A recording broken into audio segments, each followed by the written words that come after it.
नमस्कार। दिन भर की बड़ी खबरों में आपका स्वागत है। मैं हूं अंशिता श्रीवास्तव। इस बुलेटिन में आज बात होगी राहुल गांधी के सरकार से पूछे गए सवालों की, मोदी सरकार से संघ के उठते भरोसे की, बिहार के सीएम नीतीश कुमार की नाराजगी की, जानेंगे योगी को हराने की क्या है अखिलेश की नीति, पंजाब चुनाव में सीएम पद के लिए कैप्टन के नाम पर कैसे सहमत हुए सिद्धू, बात करेंगे अफगानिस्तान में बदलते हालात की, और बुलेटिन के आखिर में बात देश की अर्थव्यवस्था को लेकर मोदी सरकार की बाजीगरी की। लेकिन तमाम बड़ी खबरों से पहले एक नजर सुर्खियों पर। नारदा केस के मामले में बड़ी पश्चिम बंगाल की सीएम ममता बनर्जी की मुश्किलें, ईडी चार्जशीट में मंत्री फिरहाद हकीम और सुब्रत मुखर्जी का नाम शामिल। टीएमसी ने कहा बीजेपी जांच एजेंसियों का राजनीति के लिए कर रही है इस्तेमाल। सुप्रीम कोर्ट ने कैदियों के लिए वैक्सीनेशन को लेकर उठाया बड़ा कदम। कोर्ट ने राज्य को दिए आदेश, कहा मेंटल हेल्थ केयर इंस्टीट्यूशन में कैदियों को वैक्सीनेट करने की टाइमलाइन तय करे राज्य। जीएसटी का कलेक्शन एक बार फिर 1 लाख करोड़ के पार। अगस्त में 1,12 करोड़ रुपए का मिला जीएसटी, जुलाई की तुलना में कम। जुलाई में 1,16 करोड़ रुपए था राजस्व। शेयर बाजार में आई गिरावट, 214 अंकों की गिरावट के साथ 57,338 पर पहुंचा सेंसेक्स। निफ्टी में आई 56 अंकों की गिरावट, 17,076 पर पहुंचा निफ्टी। सुर्खियों के बाद अब बात आज की सबसे बड़ी खबर की। मोदी सरकार को घेरने के लिए कांग्रेस के पास आज के समय में मुद्दों की भरमार है और कांग्रेस मोदी सरकार पर वार करने का कोई मौका खोना भी नहीं चाहती। इसी के चलते कांग्रेस ने पेगासस जासूसी कांड, कृषि बिल, संसद की कार्यवाही, महंगाई आदि हर मुद्दे पर सरकार पर निशाना साधा है। उसी कड़ी में अब राहुल गांधी ने महंगाई और राष्ट्रीय मौद्रीकरण योजना के खिलाफ मोर्चा खोल दिया है। क्या बोले राहुल गांधी, देखिए रिपोर्ट। 15 दिनों में लगातार दूसरी बार एलपीजी सिलेंडर के दामों में बढ़ोतरी की गई है। गैस सिलेंडर लगातार महंगा होता जा रहा है, जिससे लोगों की मुसीबत बढ़ना तय है। मोदी सरकार तो ये कहकर अपना पल्ला झाड़ रही है कि ये सभी कीमतें अंतर्राष्ट्रीय बाजार के हिसाब से बढ़ रही हैं, लेकिन विपक्ष सरकार को इतनी आसानी से छोड़ने को तैयार नहीं है। रसोई गैस के दाम में हुई बढ़ोतरी पर राजनीतिक गलियारों से लेकर सोशल मीडिया तक लोगों ने केंद्र सरकार को कोसना शुरू कर दिया है। कांग्रेस सांसद राहुल गांधी ने इस बात पर सरकार पर निशाना साधते हुए ट्वीट किया कि जनता को भूखे पेट सोने पर मजबूर करने वाला खुद मित्र छाया में सो रहा है, लेकिन अन्याय के खिलाफ देश एकजुट हो रहा है। राहुल गांधी ने कंपनियों के मोनेटाइजेशन, गैस और पेट्रोल डीजल के दाम में बढ़ोतरी के विरोध में प्रेस कॉन्फ्रेंस की और मोदी सरकार को जमकर आड़े हाथों लिया। राहुल ने कहा, देश की कंपनियों को बेचा जा रहा है, कंपनियों का मोनेटाइजेशन किया जा रहा है। रसोई गैस की कीमत 2014 के मुकाबले 116% की बढ़ी है। पेट्रोल डीजल की कीमतों में बढ़ोतरी हो रही है। कच्चा तेल सस्ता है, फिर भी पेट्रोल डीजल के दाम आसमान छू रहे हैं। तेल से सरकार ने 23 लाख करोड़ रुपए कमाए। कहा जा रहा है कि ये करोड़ों रुपए 2014 के मुकाबले पेट्रोल के दाम 42% बढ़े हैं, डीजल के दाम 55% बढ़े हैं। राहुल ने सीधे सीधे मोदी सरकार पर जनता पर महंगाई का बोझ डालने का आरोप लगाया। आपको बता दें कि आज एलपीजी गैस के दामों में 25 रुपए की बढ़ोतरी हुई है और ये बढ़ोतरी 15 दिनों में दूसरी बार की गई है। इसके साथ ही अब दिल्ली में 14.2 किलोग्राम के एलपीजी सिलेंडर के दाम बढ़कर 884 रुपए 50 पैसे हो गए हैं। इस बार तो 15 दिन में ही गैर सब्सिडी वाला एलपीजी सिलेंडर 50 रुपए महंगा हो चुका है। 19 किलोग्राम कमर्शियल गैस सिलेंडर के दाम में 75 रुपए का इजाफा हुआ है। राहुल गांधी का कहना है कि सरकार जनता के विश्वास के साथ खिलवाड़ कर रही है। देश सुरक्षित हाथों में नहीं है, सरकार पर भरोसा नहीं किया जा सकता। लेकिन सिर्फ विपक्षी नहीं, अब तो सरकार के अपने ही सरकार पर ऐसे ही आरोप लगाते नजर आ रहे हैं। राष्ट्रीय स्वयंसेवक संघ से जुड़े भारतीय मजदूर संघ ने तो सरकार को सीधे सीधे चेताते हुए इस निजीकरण की नीति पर फिर से विचार करने को कहा है। यहां तक कि सरकार को अल्टीमेटम तक दे दिया है। नेशनल मोनेटाइजेशन पाइपलाइन योजना के तहत 70 पीएसयू कंपनियों को निजी हाथों में सौंपे जाने का विरोध अब तेज होता जा रहा है। मोदी सरकार के अपने ही सरकार की इस योजना का विरोध कर रहे हैं। राष्ट्रीय स्वयंसेवक संघ से जुड़े भारतीय मजदूर संघ ने तो सरकार को सीधे सीधे चेताते हुए इस निजीकरण की नीति पर फिर से विचार करने को कहा है। भारतीय मजदूर संघ ने कहा, सरकार ने यदि उनकी मांग नहीं मानी तो 9 नवंबर को देश के सभी जिला मुख्यालय पर प्रदर्शन किया जाएगा।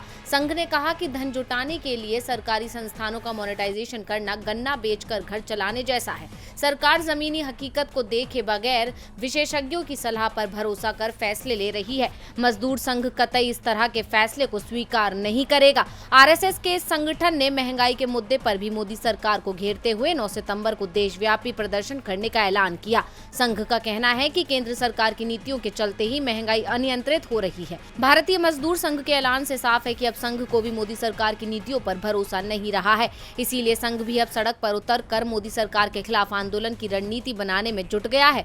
भारतीय मजदूर संघ की तरह आरएसएस से जुड़ा भारतीय किसान संगठन भी मोदी सरकार की नीतियों का विरोध कर चुका है। यानी साफ है कि मोदी सरकार पर अब उसके अपने भी भरोसा करने को तैयार नहीं है। अब संघ से जुड़े संगठन भी केंद्र सरकार की मुश्किलें बढ़ा रहे हैं। उनका कहना है कि सरकार अपनी नीतियां सुधार ले। सरकार के पास 9 सितंबर तक का समय है, यानी सरकार से उनके अपने ही नाराज हैं। नाराजगी तो बिहार में भी देखने को मिल रही है। केंद्र और राज्य दोनों ही जगह गठबंधन सरकार होने के बावजूद बीजेपी और जेडीयू के रिश्ते लगातार तल्ख होते दिख रहे हैं।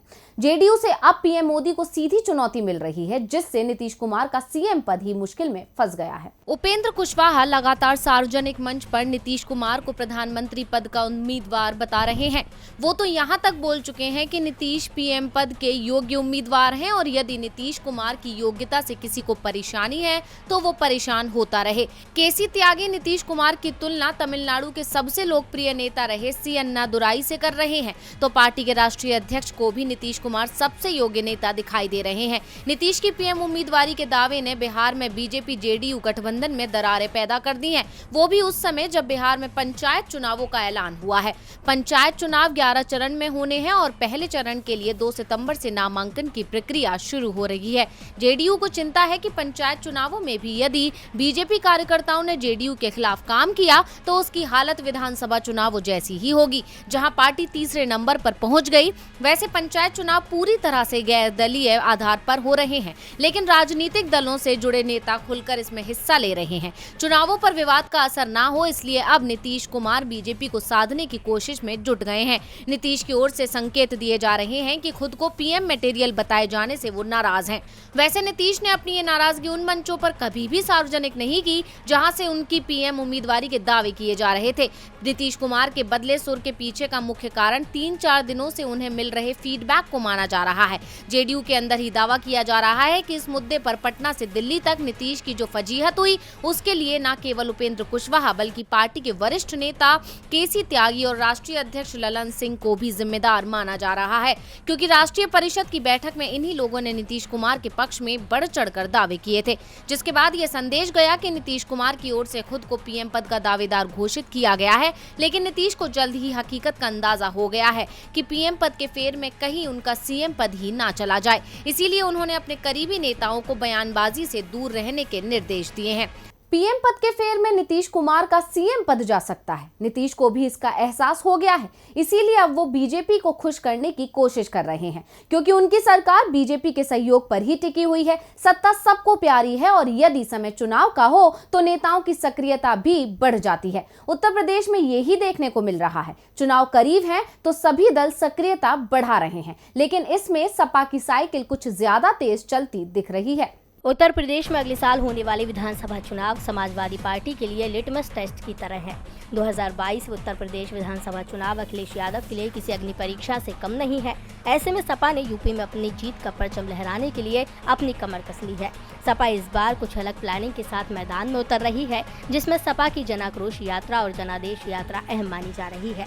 पहले जनाक्रोश यात्रा के जरिए जनता की परेशानियों को जानने की कोशिश करेगी, जिससे उसका मरहम ढूंढ सके। इसके अलावा पीलीभीत जिले से पार्टी के राष्ट्रीय महासचिव इंद्रजीत सरोज जनादेश यात्रा का बिगुल फूंकने जा रहे हैं। दावा किया जा रहा है कि पूर्व कैबिनेट मंत्री इंद्रजीत सरोज पूरे सितंबर महीने में यूपी के 23 जिलों में जनसंपर्क करेंगे। यात्रा के दौरान प्रदेश के तराई इलाकों के अलावा अवध, सेंट्रल यूपी और पूर्वांचल के कुछ जिलों में भी पार्टी का अभियान चलाया जाएगा। और यात्रा के दौरान बीजेपी की नीतियों के साथ प्रदेश में दलितों, पिछड़ों के संवैधानिक अधिकारों, बेरोजगारी, किसान आत्महत्या और महिला उत्पीड़न जैसे मुद्दों को उठाया जाएगा। सपा की जनादेश यात्रा 1 सितंबर को पीलीभीत में शुरू होने के बाद 2 सितंबर को शाहजहांपुर पहुंचेगी। इसके बाद ये यात्रा 4 सितंबर को बहराइच श्रावस्ती, 5 सितंबर को बलरामपुर गोंडा, 8 सितंबर को सोनभद्र, 9 सितंबर को मिर्जापुर, 10 सितंबर को भद्रोही, 11 सितंबर को प्रयागराज, 12 को फतेहपुर और 13 सितंबर को प्रतापगढ़ पहुंचेगी। 15 सितंबर को जौनपुर, 16 सितंबर को वाराणसी, 17 सितंबर को गाजीपुर, 18 सितंबर को चंदौली, 21 सितंबर को लखीमपुर खीरी, 22 सितंबर को सीतापुर, 23 सितंबर को हरदोई, 24 सितंबर को उन्नाव, 26 सितंबर को रायबरेली, 27 सितंबर को अमेठी होते हुए 28 सितंबर को सुल्तानपुर में यात्रा का समापन किया जाएगा। इसके साथ ही सपा 2 सितंबर से भाजपा हटाओ प्रदेश बचाओ के नारे के साथ जनवादी जन क्रांति यात्रा निकालेगी। माना जा रहा है कि यूपी विधानसभा चुनाव में सपा बीजेपी को कड़ी टक्कर दे सकती है। अब सपा की ये कोशिशें जनता को कितना लुभा पाती हैं, ये तो आने वाला वक्त ही बताएगा। यूपी विधानसभा चुनाव में सपा बीजेपी को कड़ी टक्कर दे सकती है। अब सपा की ये कोशिशें जनता को कितना लोभा पाती हैं, ये तो आने वाला वक्त ही बताएगा। लेकिन कोशिश सभी दल कर रहे हैं, यूपी में भी और पंजाब में भी, क्योंकि पंजाब विधानसभा चुनाव भी यूपी के साथ ही होंगे। पंजाब में कांग्रेस की सत्ता है और कांग्रेस अपने इस किले को बचाने की कोशिश में जुटी है। लेकिन राज्य की कांग्रेस सरकार को चुनौती बाहर से ही नहीं, अंदर से भी मिल रही है। कौन होगा पंजाब में कांग्रेस का सीएम फेस? क्या अमरिंदर फिर बनेंगे कैप्टन या फिर मुख्यमंत्री का चेहरा बदलेगी कांग्रेस? ये सवाल इसलिए उठाए जा रहे हैं क्योंकि जब से अंदर खाने से ये खबर आई है कि कांग्रेस कैप्टन अमरिंदर के नाम पर ही मोहर लगाएगी, तब से सिद्धू खेमे में खलबली मच गई है। इन्हीं बगावती सुरों के बीच पार्टी प्रभारी हरीश रावत ने सिद्धू और अन्य मंत्रियों और विधायकों से मुलाकात की।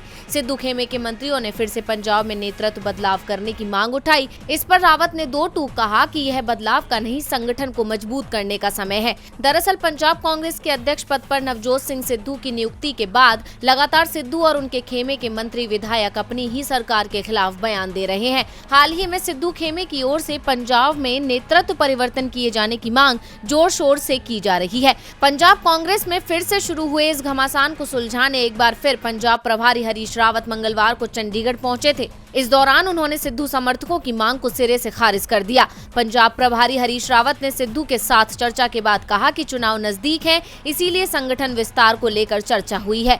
चुनाव में पार्टी की जीत सुनिश्चित करने के लिए सभी को योग्यता के अनुसार काम सौंपा जाएगा। जल्द ही इसके लिए कमेटियों का भी गठन किया जाएगा। रावत ने बताया कि सिद्धू ने आश्वासन दिया है कि आने वाले 15 दिनों के भीतर संगठन के ढांचे को लेकर काम शुरू हो जाएगा। अब हरीश रावत ने तो नेतृत्व परिवर्तन की मांग को खारिज कर दिया। ऐसे में देखना होगा कि क्या सिद्धू खेमा उनकी बात को मानता है, क्या सिद्धू अमरिंदर को कैप्टन के रूप में स्वीकार करेंगे।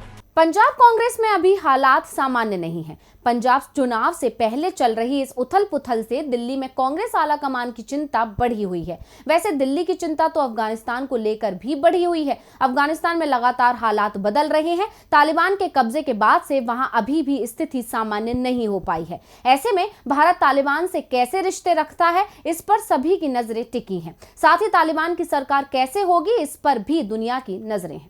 अफगानिस्तान से अमेरिका की विदाई के बाद अब तालिबान ने नई सरकार के गठन की कोशिशें तेज कर दी हैं। तालिबान ने साफ कर दिया है कि सरकार अब हफ्तों में नहीं बल्कि कुछ ही दिनों में सबके सामने होगी। तालिबान नेताओं के बीच सरकार बनाने की फॉर्मूले पर सहमति बन गई है। इस प्लान के मुताबिक मुल्ला बरादर जहां सरकार का मुख्य चेहरा होंगे, तो वहीं हैबतुल्लाह अखुंदजादा गवर्निंग काउंसिल के हेड होंगे, जो सरकार के सुप्रीम कमांडर होंगे। जल्द ही अखुंदजादा और बरादर काबुल में सार्वजनिक रूप से सामने आएंगे। इस बीच तालिबान ने भारत के साथ शांतिपूर्ण रिश्ते बनाए रखने की बात कही है। भारत और तालिबान के बीच कतर में औपचारिक बातचीत भी शुरू हो गई है। तालिबान ने भारत को भरोसा दिलाया है कि अफगानिस्तान की धरती से भारत विरोधी कोई भी काम नहीं किया जाएगा। इस बीच भारत की अध्यक्षता में संयुक्त राष्ट्र संघ की बैठक में तालिबान को लेकर एक प्रस्ताव पारित किया गया, जिसमें तालिबान से अफगानिस्तान की जमीन का इस्तेमाल दूसरे देश के खिलाफ न करने की बात कही गई है। चीन और रूस के विरोध के बावजूद ये प्रस्ताव बहुमत के आधार पर पास हो गया। चीन ने तो इतना तक कह दिया कि इस प्रस्ताव की कोई जरूरत नहीं है। इस बीच तालिबान के लिए पंजशीर का इलाका अभी भी मुश्किल बना हुआ है। मंगलवार की रात एक बार फिर तालिबान ने यहां घुसने की कोशिश की और भारी नुकसान उठाया। 400 तालिबानियों की या तो जान चली गई या फिर उन्हें पकड़ लिया गया। और बुलेटिन के आखिर में बात देश की अर्थव्यवस्था की। वित्त वर्ष 2021-22 की जून में खत्म होने वाली पहली तिमाही के लिए जीडीपी के शानदार आंकड़े सामने आए हैं। इससे यह संकेत मिल रहा है कि कोविड की दूसरी लहर के बाद इकोनॉमी पटरी पर लौट आई है। लेकिन इन आंकड़ों से खुश होने की जरूरत नहीं है। सच तो यह है कि देश अभी भी मंदी की दौर में चल रहा है। जीडीपी दौड़ नहीं रही बल्कि 4 साल पीछे चल रही है। क्या कहते हैं आंकड़े, देखेंगे इस रिपोर्ट में। देश के सकल घरेलू उत्पाद यानी जीडीपी की ग्रोथ को लेकर कल सरकार की ओर से बड़ी खबर दी है। सरकार ने बताया कि वित्त वर्ष 2021-22 की पहली तिमाही जो अप्रैल से जून के बीच की मानी जाती है, उसमें जीडीपी ग्रोथ 20.1% रही है। देश में उदारीकरण की शुरुआत होने के बाद जीडीपी में किसी भी तिमाही की ये सबसे तेज बढ़ोतरी है। लेकिन यदि पिछले साल के आंकड़ों को देखें तो साफ समझ में आ जाएगा कि देश की अर्थव्यवस्था अभी भी मंदी में फंसी हुई है। पिछले साल यानी 2020-21 की पहली तिमाही में जीडीपी ग्रोथ 23.9% नेगेटिव थी, यानी इतनी गिरावट देश की जीडीपी में आई थी। इसके लिए कोरोना महामारी को बड़ा कारण बताया गया, क्योंकि उस समय देश लॉकडाउन से गुजर रहा था। ऐसे में 2021-22 में जीडीपी में तेजी पहले से ही तय थी। लेकिन यदि हम तुलना 2019-20 की पहली तिमाही से करें तो इस साल की पहली तिमाही में 20.1% की जबरदस्त तेजी की जगह 9.2% की गिरावट दर्ज की जाएगी, जिसे बड़ी गिरावट माना जा सकता है। अप्रैल में जून 2019-20 की तिमाही में देश की कुल जीडीपी 35,66 करोड़ रुपए थी, जबकि मंगलवार को सरकार ने जो आंकड़े जारी किए उसके अनुसार देश की कुल जीडीपी अभी 32,38 करोड़ रुपए है, यानी 2 साल पहले के मुकाबले जीडीपी करीब 9% कम है। यदि पुराने आंकड़ों को देखें तो सच्चाई सामने आ जाती है। देश के कुल उत्पादन के जो आंकड़े सरकार ने अभी जारी किए हैं वह 4 साल पहले 2017-18 की पहली तिमाही के 31,18 करोड़ रुपए के करीब ही हैं, यानी देश का कुल उत्पादन अभी 4 साल पहले के लेवल पर ही है। तो आज इस बुलेटिन में बस इतना ही। देखते रहिए डीवी लाइव। नमस्कार।